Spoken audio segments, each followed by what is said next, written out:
Hayden Wilde, T100 world champion. How does that feel? Yeah, no, it's pretty special from starting in Singapore and then being in hospital for a bit and then coming back and winning a few races and then finishing here in Qatar. It's been a long season, but it's it's nice to finish up. I mean, when you reflect on the season you've had with that injury or crash that you sustained in Japan, can you process what you've achieved this year? No, it's pretty hard to. Hey, like.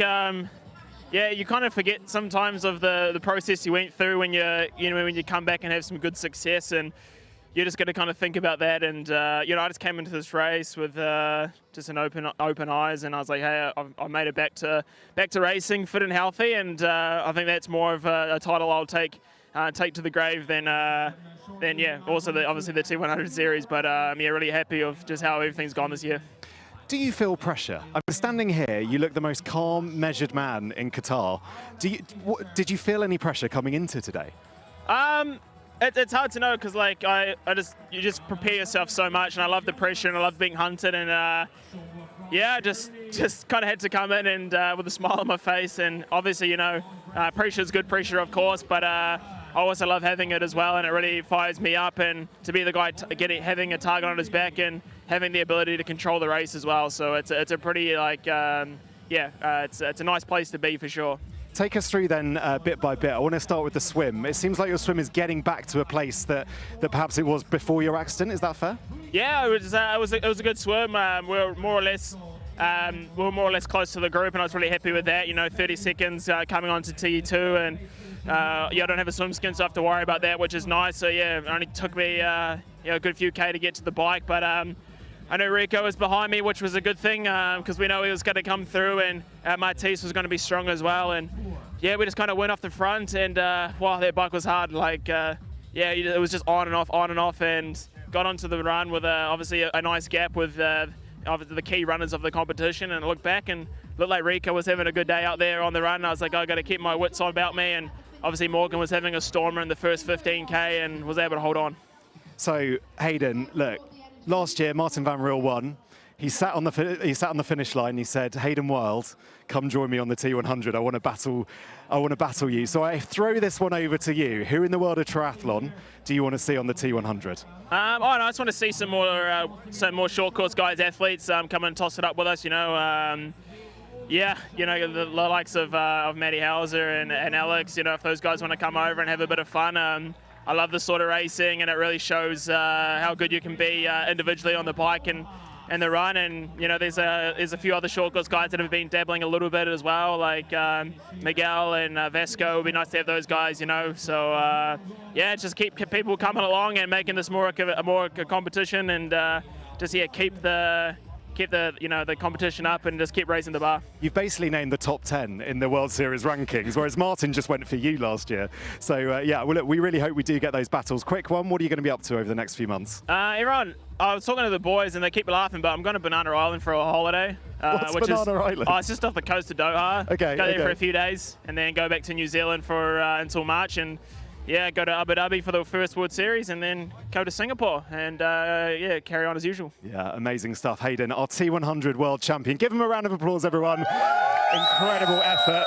We're going to let you step out, and we're going to switch with Morgan Pearson. Hey, how are you? Morgan, congratulations, second spot. You were just sat down over there. You looked a little ginger as you walked off. How are you feeling? I'm sore. I've just been trying to engage the glutes for a while, just get them going on the bike, and I think I finally did, and they're just a little bit sore. Haven't been using them as much as I should, so now they're tired. Your run in this race was just phenomenal. We saw you coming through the field. We saw the sort of pace you were running. I mean, what a weapon you have for being able to compete in triathlon. Thanks. Yeah, I've been changing my run training the last couple of months. I was maybe a little bit off early on in the year. So I switched things up in the end of the summer, and I've been training like a monster for this race, just like putting all in, every effort in training, and I think it showed today. Like I just felt good and smooth, and I really biked hard, so to still come out a fast run was nice. I was proud of myself. So in the race to Qatar standings, you now finished fourth. Nice. Win in Dubai, and obviously a second place here. I mean, you couldn't have asked for a better end to the season, could you? I mean, I guess I could have asked for a win, but Hayden's another level right now, and he deserves it. So, I mean, it's honestly just an honor to race against him in this format. So, to come out second behind him is, yeah, I mean, it's great. And like I've said this a few times, but this whole season I've just been trying to improve. I didn't want to put pressure on myself.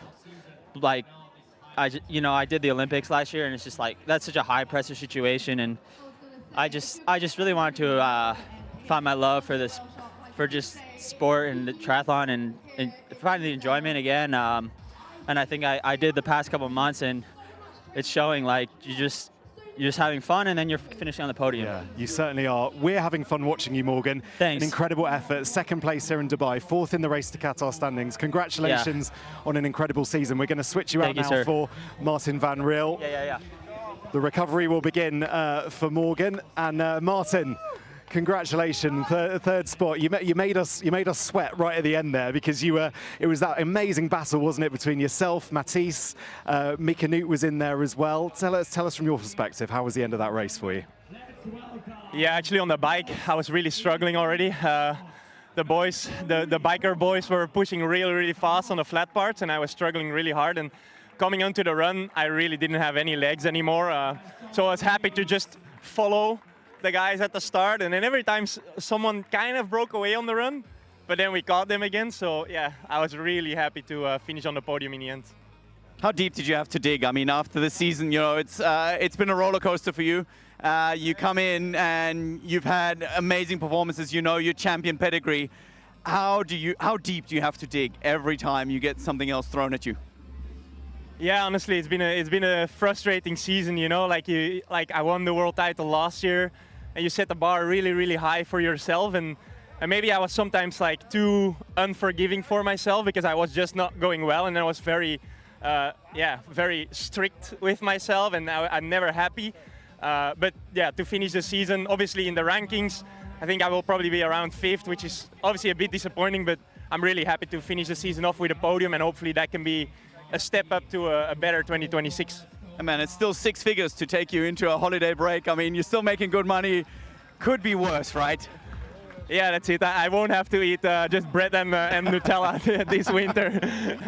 We can still spoil ourselves a little bit, but no, like it's been an amazing season. You know, like the guys really, like Hayden, Jelle as well. He had a disappointing race today. He will admit that.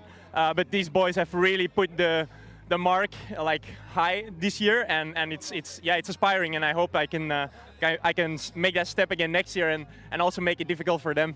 So Marten, the Christmas holidays, the winter break, how motivated are you to come back next year and take the fight to Hayden, take the fight to those people at the front? You've kind of, I guess, usurped you slightly this year, but I've no doubt next year you're going to be back and stronger. Yeah, I'm honestly really motivated. I feel like this season I've been kind of like with everything that happened, some mental issues, some injuries, like I feel like I've always been kind of chasing, and every time like the next race was in like 3-4 weeks, and you can't really make up that much in 3-4 weeks. And yeah, like now I'm gonna have a good winter break, and hopefully I can really like build towards my best level again. I know I'm not there right now. I'm not like that far off either, you know, like if I can still finish 3rd here, I can be happy with that. But yeah, I hope to make it difficult again for them next year. Yeah, I'm sure you will. Marten, congratulations. Been fantastic seeing you back on the T100 this year. Mika Noodt, 2nd in the race to Qatar standings. Mika, you scraped into 2nd by the skin of your teeth. I mean, what an amazing season you've had on the T100. How are you feeling? Yeah, thanks so much. Yeah, pretty overwhelmed right now. Yeah, I mean, on the last lap, my team told me that I had to come 4th if it stays as it is, and yeah, it was everything I had today, and yeah, super glad to come away with like a 1-point lead over Jelle. Yeah, really happy. In German, you know, we call it Vice World Champion. That's because you are the man who is closest to a world title. How good does it feel? Yeah, it feels amazing. Like I feel like Hayden is a bit out of this world this year, so yeah, nearly like 1st place of the human guys. Yeah, Hayden's performance feels a bit, yeah, as I said, inhuman sometimes. Like absolutely amazing also today. Yeah, so yeah, really over the moon right now. Just on the point of today's race, I mean, you were optimistic coming in off your block in Sierra Nevada. You trained at altitude. It looked like you were a little bit slow to get going and then really found your legs. It's almost like you had to fire up the diesel and get going. Turbo diesel, that is. But is that accurate? Yeah, I'd say so. Like in altitude, of course, you can't get that top end speed really. But I knew that with those conditions, I could do my own race as well. Like I felt quite confident, even though my training, like the numbers were pretty average, I have to say. But I just kept believing in the process. And yeah, pre-race I said I'm in great shape and stuff like that. But the numbers in training didn't really suggest it. But yeah, I also heard that Jelle wasn't too confident. So yeah, I just said I'm confident, and yeah, it worked out. And yeah, very, very happy. Yeah, I mean, that was definitely the whole pre-race narrative. You know, everybody was talking confidence, was looking how athletes were. You played the game well. I mean, your pre-race interview, it was determined. And you're like, nah, I'm here to win. Is that the motto for the off-season? Are you going in charging like a bull? Oh yeah, definitely. I need a big off-season now. It's been a long year. But I mean, even today, I think I could step up my game even more. So yeah, really excited for next year. But yeah, first some mental rest. Well deserved. Congratulations. Thank you for providing us with an epic season. All the highs, all the lows, and we are looking forward to seeing you next year. Break that tape and another fight for one more step. Thanks so much. Amazing effort, Mika. Amazing effort. Yeah, a well-deserved round of applause. Mika, we'll switch you out. And welcome in Jelle Geens. Jelle, congratulations. I know perhaps not the race you wanted, but you've got to be chuffed with your overall position in the T100 standings. Yeah, I guess so. At the moment, I'm still just disappointed about a tough race, a very long race. Felt like I was doing an Ironman out there, but yeah, I think overall it's been a good season. It's sad to finish it on a 7th spot, but yeah, it is what it is. I felt in the race how I felt the last month, like it was a struggle to make it to this race.